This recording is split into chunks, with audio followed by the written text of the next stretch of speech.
We just set up the longest synthetic rope that has ever been rigged, vertical or horizontal, at 2.5 miles or 4 kilometers. And we had the audacity to walk across it.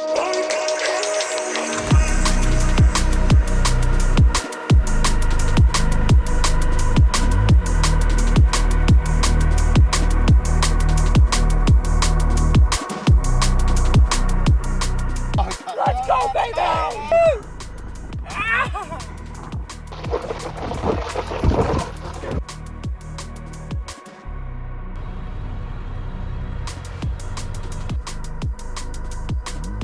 Debut, I flake you. Hi, I'm Ryan Jinks, and welcome to How Not To, where this is the third Highline world record project I got to be a part of. First, I got to set up a 2.0 kilometer long Highline in Asbestos, Canada, which was over water and near a town. Then I got to set up a 2.1 kilometer long Highline in the northern part of Sweden, Laporten, where we were deep in the mountains and it was a much more complicated rig. And this time I got to help my friends set up a 4.0 kilometer long Highline in the desert of Moab, Utah. Have I said I like this thing yet? And this is the story of what we had to learn to set this one up and what we learned from setting it up. And I'm going to try to make this helpful for people who have never seen highlining before, but also those who nerd out on it. To really build up how big 4 kilometers is, let's talk about the first Highline that was under a bridge in Pasadena in 1983. And which is this webbing right here, which is so cool because I got this from Scott Balcom, who was one of the people who set that up. In 1985, they rigged the Lost Arrow Spire in Yosemite, which was very high, pretty audacious for being the first Highline. But that was only 55 feet long, and that's when Highlines used to be measured in feet. Fast forward to 2006, where I walked my first 40-foot Highline, 12 meters, and it was terrifying, which means I've been doing this for like 19 years. Fast forward to 2010, where Andy Lewis pushed the world record length to 100 meters. And this was only 15 years ago. 4 years later, in 2014, Jerry Mashesky got the first 1,000-foot long Highline. In 2015, only 10 years ago, Castleton, something that we could see from this 4-kilometer project, was rigged at 500 meters long and became the newest world record. In 2016, the first kilometer was walked. In 2017, the first mile, or 1.6 kilometers, was walked. And the records kept getting pushed. And then I got to be part of Asbestos 2.0. They did a 1.9 the year prior. But Sweden was really interesting because it wasn't a lay-down rig where you lay the webbing across and lift it up. It was a pullover rig, which was really hard. And in the middle of nowhere. A helicopter dropped off our stuff, but it was in the middle of nowhere. Once it dropped off our stuff, we were kind of left on our own. Now, a year after the Sweden line, a 2.7 kilometer long Highline was walked in 2022. 8 people walked that Highline, including Mia and Benoit, who were a part of our project at the 4K. And then in 2024, Danny Schlitt walked a 3 kilometer long Highline in Nevada. These are mind-blowing lengths. They take hours to walk. And in order to beat that, it took a Red Bull amount of access and money to set up a 3.6 kilometer long line across the Strait of Messina, where Jan Roos fell only 80 meters from the end and did not officially get it, though definitely the longest Highline that's ever been continuously walked in a single direction. It was incredible. So you can see the progress that's happening here. And so 4 kilometers is sort of obvious, but there's a lot of concerns about doing that. Mostly wind. About 3 miles per hour, too fast for the Highline. I don't know if it's gonna go. This wind feels way stronger than I was thinking it was gonna feel. 420 miles per hour. Yeah. Now, in order to understand how long this is, El Capitan, if you've ever stood at the road and looked up at it, is almost a kilometer tall. This thing is four El Capitans long. And in case you want to use the U.S. Imperial system, that's 678 F-150s. Jokes aside, that is a lot of webbing with a lot of surface area that could catch wind. And so about 20 miles per hour is what we were estimating would be too strong for us to be on the line. It'd be too risky because there'd be too much force on the webbing. So we're very weather dependent when we do these projects. Every video ever made about big projects brings up the weather at some point. And the weather for our situation was that we were showing up at the tail end of one weather cycle, and we had about 3.5 days that we were going to have some nice weather. Schedule-wise for rigging, Monday is the opening of the weather window for when we can put webbing in the air. Monday, Tuesday, Wednesday are likely our days to have webbing up, and then Thursday we might have the effects of a cyclone coming from the Pacific affecting our weather patterns here. So that means no webbing in the sky starting Thursday. Now, this channel used to be called How Not to Highline, where it was very Highline focused, and we have hundreds of videos on how this thing works. But the TLDR, in case you are curious about what we're doing and you do not Highline, is we are not walking without a leash. We are tethered to the line. You can see that we have a ring that we are tied to that drags along the main and the soupy backup, which we'll go into that later. So we are safe-ish as long as we do not exceed the forces in which the gear is rated, which is why I'm a nerd about how strong the gear is. And one of the best ways to experience highlining is going to a Highline festival. This Saturday's newsletter, we are giving away a GGBY ticket for 2025's GGBY, one of the longest running Highline festivals out there in Moab, where we actually rigged this, not the exact same spot, but where we rigged this 4-kilometer long Highline. So get the newsletter by going to hownotto.com/sign up, scroll to the bottom. Every week we're giving something away, and this week we're giving away a free ticket to GGBY. What's the plan? We're gonna start drawing. We're gonna make a lot of pictures and put people in places, and we're just gonna organize. We're gonna make it very clear who's doing what, so we can start working on plan A, B, and C today. So you're planning on planning? Now you're getting to where the meat and potatoes is. So underneath this word with lines, I'm gonna make more words with lines, and then continue to make more words with lines until there's so much information on here, no one's gonna read it because it's just so annoying. What's unique about this project is it was not sponsored. A bunch of people pooled together all their webbing, so we needed to have about 4.3 kilometers of webbing for the main and 4.3 kilometers for the backup. It's over 8 kilometers of webbing, and people pooled together for that. And then for all the taglines you're going to see, I brought 6,000 meters of HMPE because I now have a store and I have access to factories that can make us very specific things and expedite them to us. Taglines, pull lines, and some 13 mil ropes that are embedded into the actual anchor. It was a car full of gear. Okay. Awesome. However, this means it all got pooled together in Moab. A sentence you don't really want to hear is, we have a 3.5 day weather window, and we need to tape the Highline, because there are 3 ingredients to making this thing successful. Logistics is one, luck with weather, and someone with the ability to walk for 2 or 3 hours.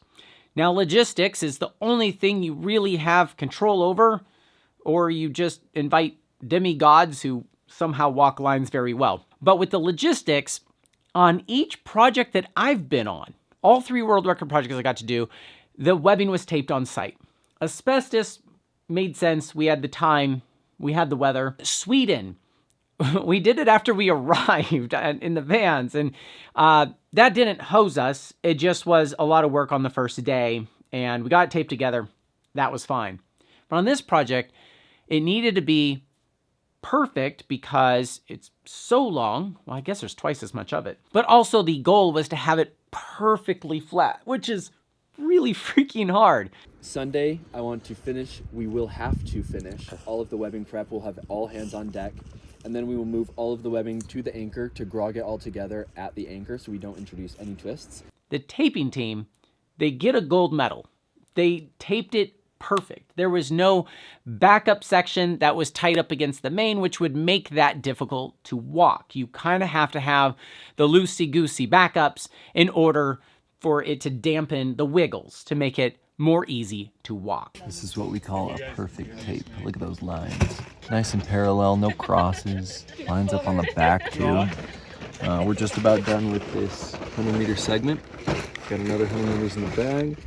So it'll be 200 meters per bag. And then they are splicing all the ends together with rods. And then we're stacking all the finished bags here. I'm gonna do a final check of flatness and making sure everything's good to go. We are well on our way. The taping process involved 2 different types of tape, an electric tape, because the glue is better for the webbing, and then the fiber tape that sits on top of it, so it will be quite strong. Doing 2-inch electrical and fiber tape, something I figured out was to make a little measuring board on my leg. Both tapes go to the top of the first measuring line, and you measure out to the corresponding tape to the bottom, and we're about 3.5 kilometers in. And the whole thing is in segments, 100-meter segments, 200-meter segments, and the backups have to be longer than the main, so you have these extenders. So all of these are connected with what is called a grog loop. We tested 5 different configurations of grogs. The strongest was single wrapped 5 mil. For everybody that doesn't know what a thimble is, can you toss it to me? So you're actually putting it here. We'll probably end up taping it within the sewn loop so that it can't migrate out. And then you do your connection. And it's protecting the webbing, like Ryan was saying, because it's adding a little bit of mass so it doesn't pinch so hard. Then also we're gonna see such decently high tensions that we don't want abrasion to weaken our webbing as well. Now, I like to get into the weeds of how strong stuff is because weeds is where it matters. We have tested 5mm grog loops on this channel before, and I've only gotten about 32 kilonewtons. Balance Community says he's gotten about 29. The way I'm more used to seeing this break is it leaves one of the 12 strands behind. But if you put 2 of them together, 2 individual ones, inside of the backup loop protecting the main loop plus a soft thimble, that it will give you up to about 40 or 41 kilonewtons. Best case scenario. Probably best to assume it's the lowest number would be around 35, which is the MBS of the webbing. But about 40 is what we are basing things on, but that's with that very specific configuration. So we're almost done with the webbing portion of this program, but it's 19 grams per meter, which is extremely light. It's only 19 millimeters wide, which is more narrow than most slack lines, which is 25 millimeters wide or 1 inch. But that's 335 pounds when you have a main and a backup 4 kilometers long, which you technically need more than 4 kilometers because of this. All right, we're looking good, guys. Taping all this webbing. How we doing? I came here to take photos. Now, I am jumping around the timeline here, but we'll get to when the webbing was actually finished later. Finish getting it all into these white IKEA-type zippered up bags, each containing 200 meters each. They just rubbed the bank. And we carried them up to the far side, because we're going to pull it towards home side. And we laid them all out, and they're taped very nicely to the handle so we know which way is flat and up, because you now have to connect all of those bags together once they're laid down in order. It is crazy to touch over 5 miles of webbing. We have put 200-meter main and backup in each bag, and we have taped the flat on our handles so we can not add any twists. And this is the time we are taking it off, and So it's that's official. top, that's is bottom, that's top, Top of the bag, bottom of the bag. bottom of the bag. But now we have to get the taglines across. In Highline rigging, you either have a tagline to pull the webbing over. Either way, I guess you have that if you're not going to just lay the webbing on the ground, which we don't want to do in the desert here. But in this case, this was the first time I ever used a shower curtain. Now, follow along here. A shower curtain rides on a shower curtain rod. So the rod is stationary, and then you have this loosey-goosey fabric that slides across it. Okay, so we now need a shower curtain rod, which is what all that 5mm HMPE is, which is this skinny stuff. And we have to get it across the entire desert and connected to both sides and then tensioned. So this will be done in 3 stages. We have to get the tagline down the talus field on both sides.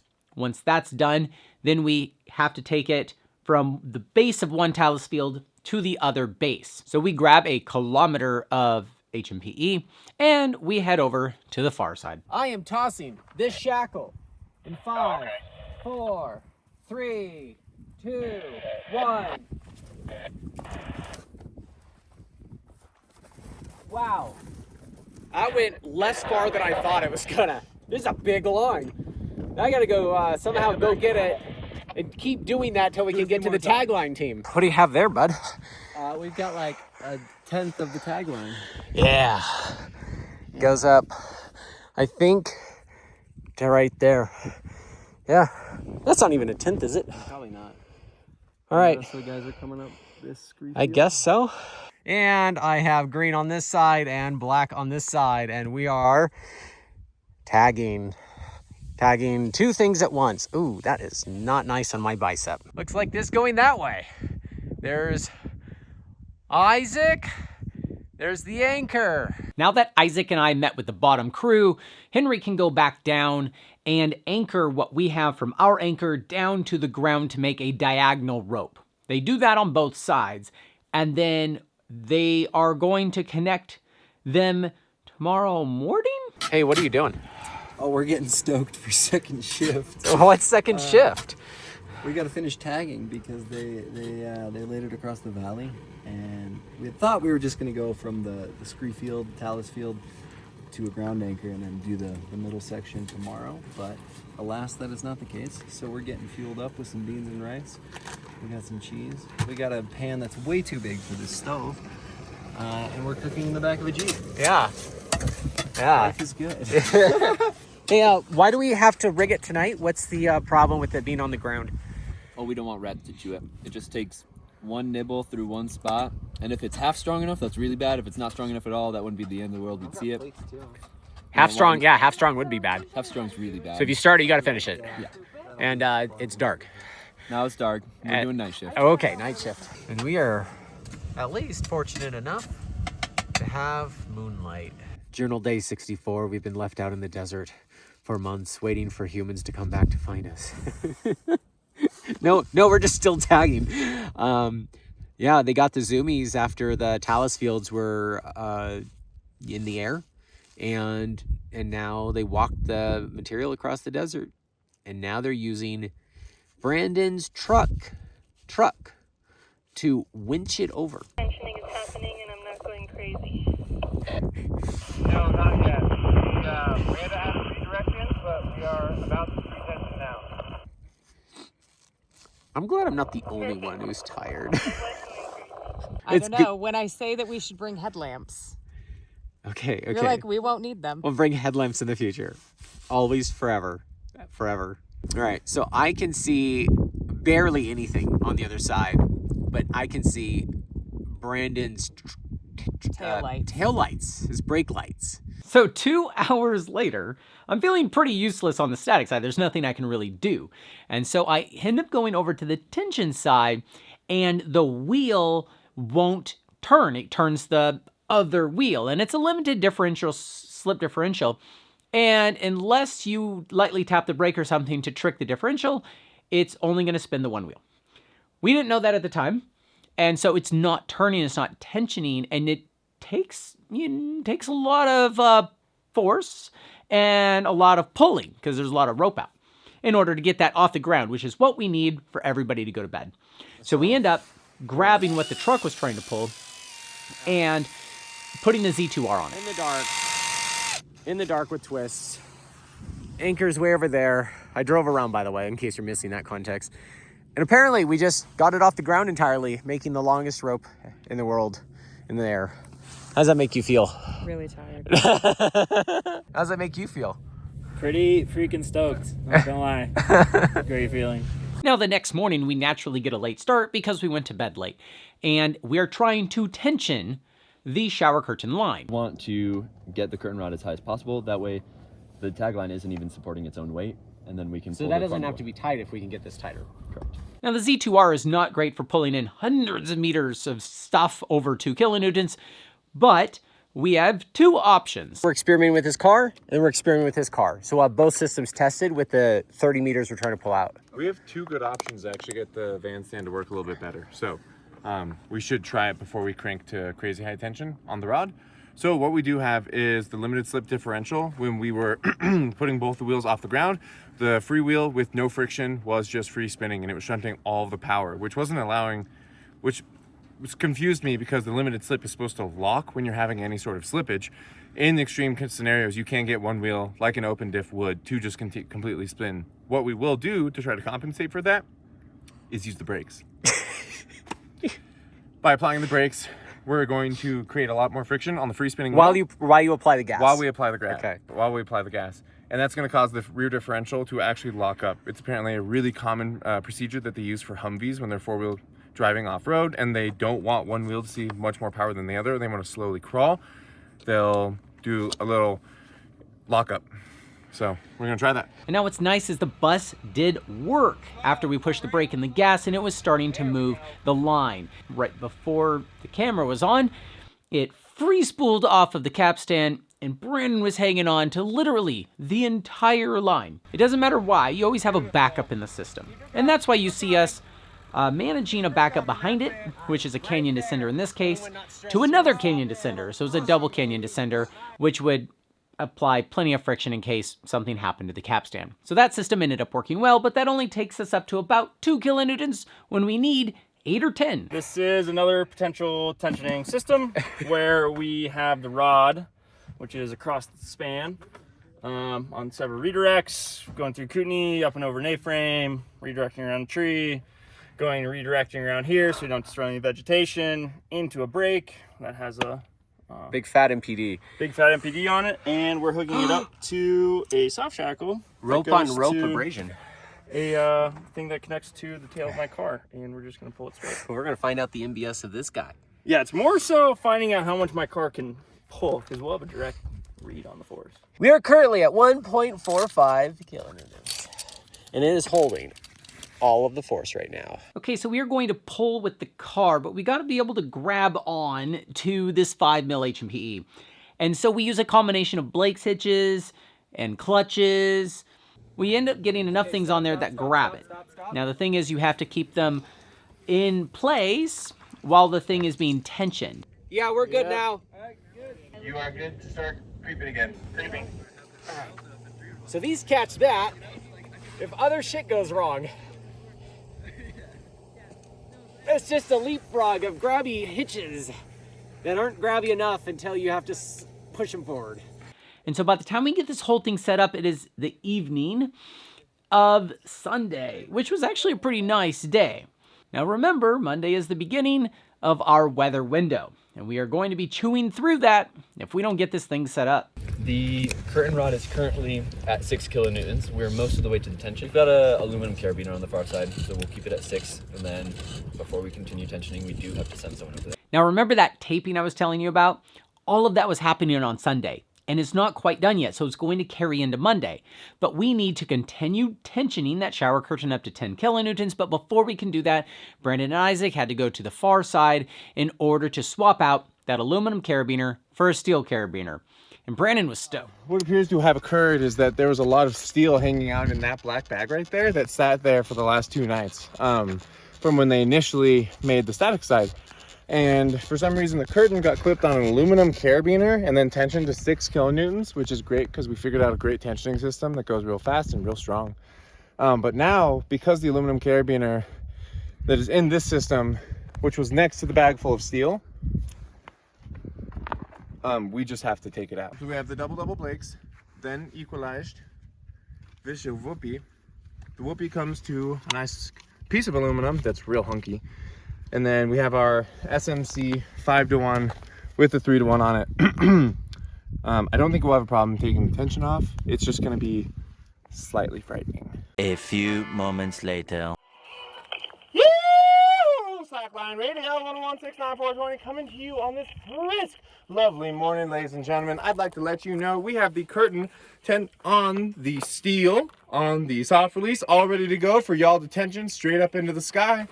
I love you. Let's make it a good day. Chew! We're ready? That's so much more anticlimactic than your side.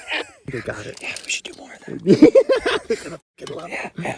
We could do like a subscription service. So somehow I do not have any footage of us tensioning that up to 10 kilonewtons, which is a bummer because it exploded while it was in my hand. You know those Blakes and clutches that we were grabbing this stuff with?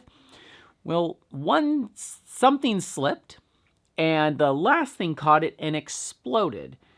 And it didn't break right where my hand was, but the whole thing went limp while I was detensioning it, ironically, not tensioning it.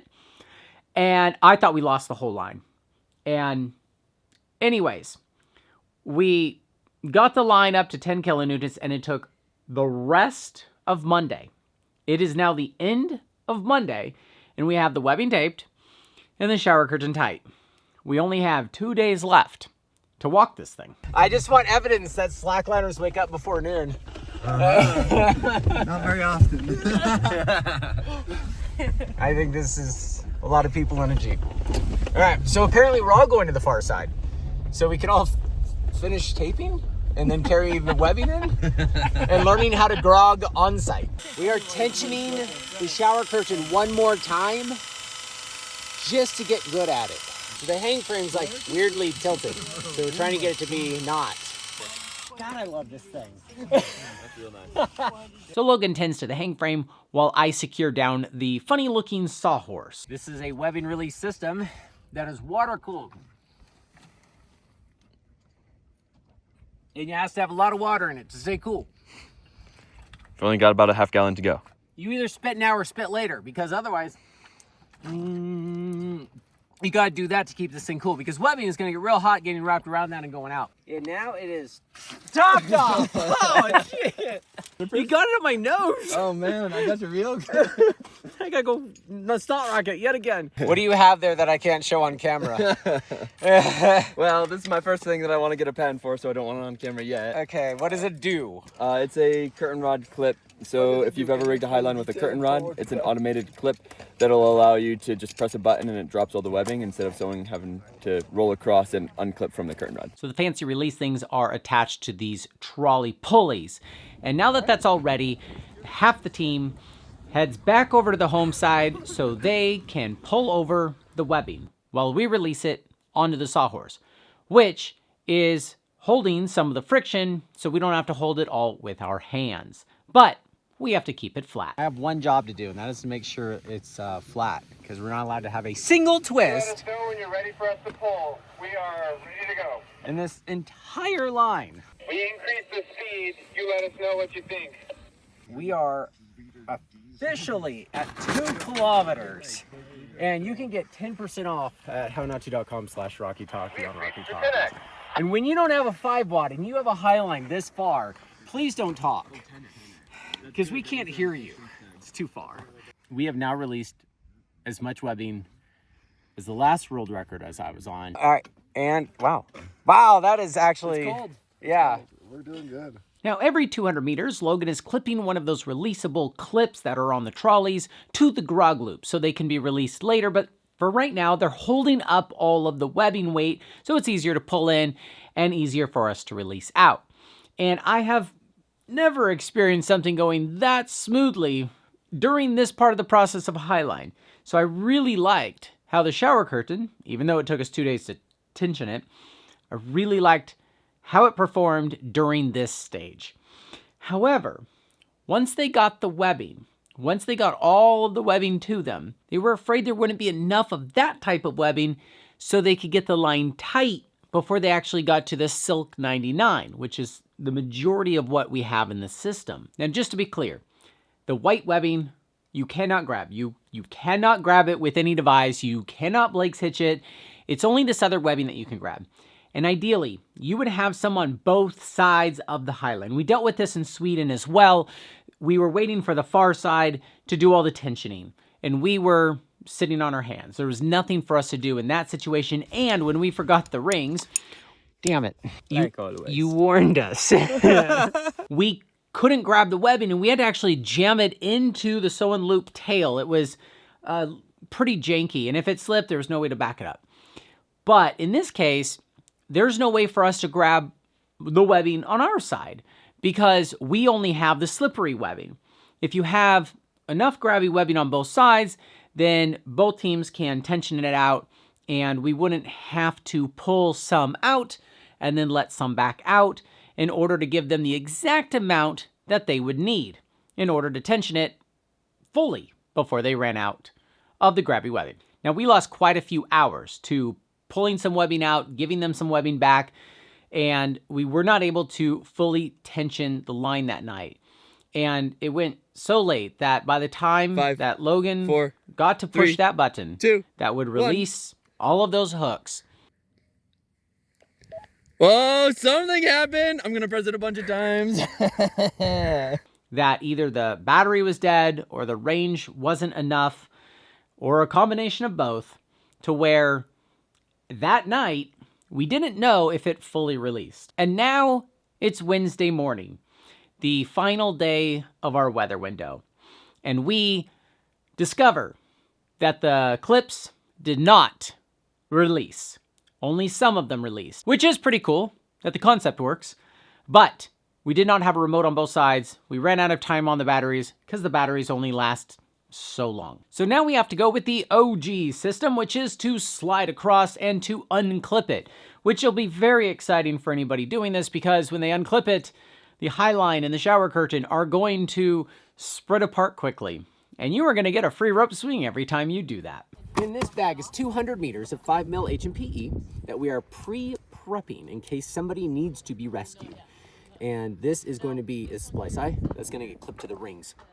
And the rappel device is already going to be on there. And it's a canyon descender because you can change the friction modes while you're on it.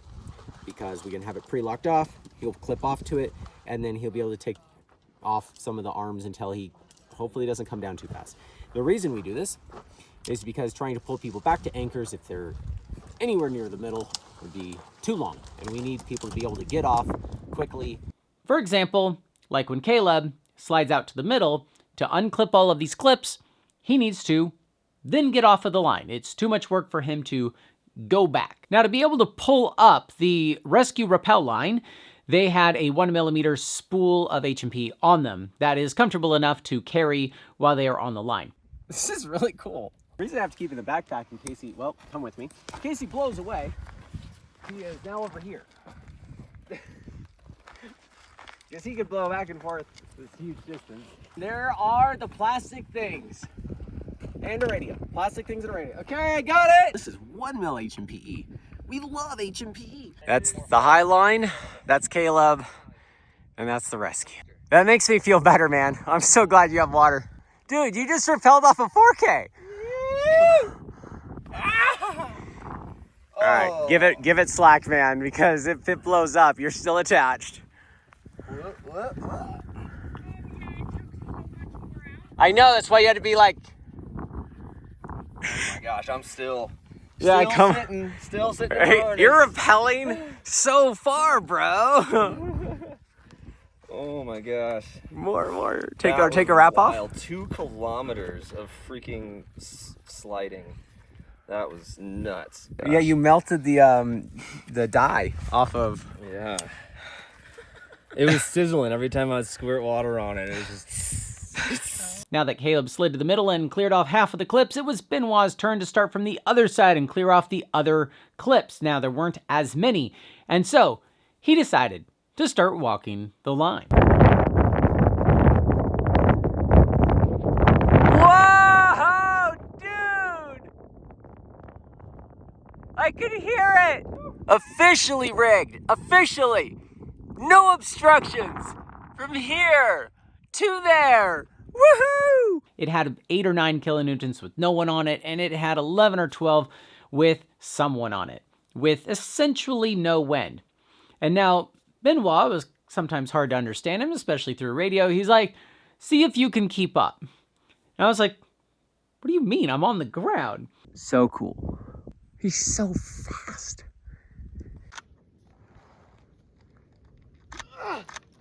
Yeah. Buddy. Yeah, buddy. 5:20. So that's 2 hours including the scooch. How does it feel to be the first person to walk across the 4-kilometer Highline? Oh my god. I mean, I kind of feel I don't really deserve it. Oh my god, thank you so much. Dude. Like everybody for... I'm not going on that shit again. So now the webbing is perfect. We have great weather, and it is Logan's turn. And by the time he is tied in and standing up, it is almost 6:30. And it just made the most sense to start on the home side because that's where he was at. And so he ended up walking into the sun. But Benoit gave him his hat and his headlamp, and he was actually able to do that part pretty well. Now, we don't have any drone footage of Logan walking because he didn't want to have this buzzing bee around him while he's trying to go for the send. He's trying to do this whole thing without falling, because then it would be a world record. Logan just started, and this is entirely not sponsored. I've just been wearing the same shirt for a week. Base jump mode. That's what I'm talking about. Yeah. Yeah. Live swingers too. Careful Googling us. Yeah, you did pick a terrible name for that. Yeah. Let's walk and talk, because we're supposed to be under Logan while he highlines, because I have the rescue kit. Did you just fall in a hole? I know. You gotta watch out those. Aren't you an athlete? For a dog hole. Logan just tripped. Yes, your math is correct. It is going to get dark while Logan is still on the line, and the moon does not come up right away after the sun goes down. Stay tuned to follow this speck in the sky. So it got very dark, but he is able to walk in the dark. And this is the part of the story where I'm supposed to tell you, against all odds, that we got the send, but that is not true. About 3 kilometers in, we heard a scream from the bottom, a desperate falling scream, not a something broke scream. I guess there's a difference. And we didn't know if he was struggling to stay on the line, because sometimes you'll yell while you're trying to stay on it, or if he actually fell, and we didn't want to ask. So we waited for him to confirm he did have a walkie-talkie with him. And he did fall approximately 2.8 to 3.2 kilometers into the line. It was so dark, I don't know where he was actually. If we had just one more day of a weather window, it probably would have been sent. If we had one logistical thing not go wrong on us, we might have had the time to get the extra sent, or Logan start earlier, or be fresher. So everything has to go pretty good for the world record to be achieved. But there's something to be said about setting up the longest highline in the world, and in order to find out if it is the longest synthetic rope that's ever been rigged in the sky, since there's no way I can confirm that other than making the claim and reading the comment section, we're just going to claim that it was the longest rope ever set up. And 2 people crossed it, Benoit and Logan. And there is something to be said about that. But no one has sent the 4 kilometer long highline yet.